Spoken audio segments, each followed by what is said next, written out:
काश्मीरचा स्वित्झर्लंड म्हणून ओळखल्या जाणाऱ्या पहलगाममध्ये दहशतवादी हल्ला झाला आणि काश्मीरमधील पर्यटन क्षेत्राला मोठा धक्का बसलाय। मोठ्या प्रमाणात पर्यटक हॉटेल आणि विमान प्रवासाचं बुकिंग रद्द करतायत।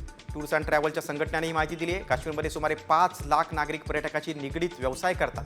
मात्र हल्ल्यानंतर काश्मीरच्या नागरिकांच्या जीवनावर निराशेची काळी छाया पसरली आहे। याचा थेट फटका स्थानिक लोकांना, काश्मीरमधल्या संपूर्ण अर्थव्यवस्थेला बसतोय। त्यामुळे काश्मीर समोर पर्यटन वाढवण्याचं मोठं आव्हान असणार आहे। पहलगाम हल्ल्यानंतर पर्यटकांनी आता काश्मीरकडे पाठ फिरवलेली आहे।